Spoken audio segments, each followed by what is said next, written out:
I didn't believe that I was going to survive that day, as much as I was hanging on to life and hoping just for something miraculous to happen, which did. My name is Wayne Bergstrom. I'm a survivor, sea survivor, and I ended up going for an unplanned swim off Knysna. Decided to go fishing one morning.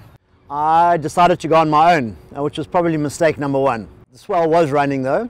Put the lines out, threw an anchor out, and proceeded to fish.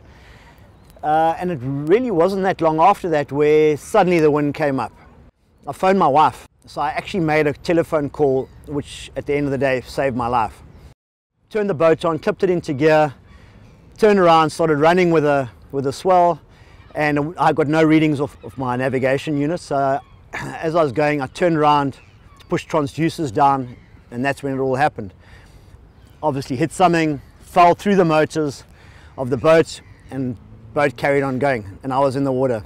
No kill switch. When I answered the phone and Belinda said, look, I hope I'm not, this might be a false alarm, but you know, my husband phoned me, he said he'd be back. He's normally very punctual. No kill switch or anybody else just to turn the motors off and help me.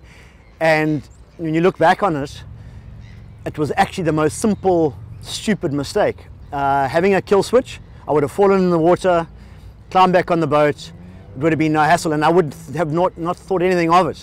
I mean, I put the phone down and I pushed the button and I got the guys to launch and get the boats out and ready, and then I rushed up to join Belinda on the top of the heads. It would have been a joke. It would have actually been, it would have been a laugh and nothing of it. But the difference was now I could hardly see land. The boat was gone. I just made the call on the radio and I said to my guys out there, I said, guys, listen, we're not looking for a boat, we're looking for a person in the water. And it was blowing buster. It was crazy, crazy white everywhere around me. And eventually I got my small boat to launch, the little 4.2 meter with a single engine. And I put Thomas, who was one of my better coxswains on that boat, and Andrew, one of the better crewmen at that stage. And I asked them to go and search in certain places where I knew we hadn't covered it. I thought my only hope now is I got to start swimming, and that's what I did. I don't think Wayne knows this, but Andrew and Thomas share the story of I sent them on into a certain place, and I asked them to keep radio contact with me. I wanted every minute, I wanted them to call me because of the roughness of the sea. And they called me and called me and called me, and we answered every time. And then actually what happened is they got into the shadow of the one head and they couldn't get radio comms with me. I'd get tired, so I'd swim breaststroke for 10 minutes and then I'd turn around and sort of do a funny backstroke kind of stroke to make myself, to relieve the breaststroke muscles. And the minute I'd do that, because the wind was blowing and the swell was blowing onto me, I started drinking water. So Thomas turned around to Andrew and said, look, I'm just going to run out to sea about a nautical mile and just to get comms with Graham to tell him we are right. And they were sort of running out. And that's when Andrew first spotted Wayne. And then out of nowhere, this little red boat, and it just happened to be the back swell lines running through the back of Buffalo Bay. They'd become quite a distinct swell lines, and I just happened to be in the same swell line as this boat running up the swell line.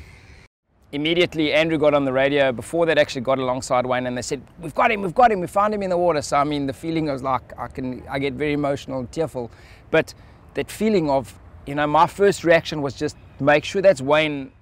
And one guy was standing up and they came flying up towards me, and of course that was it.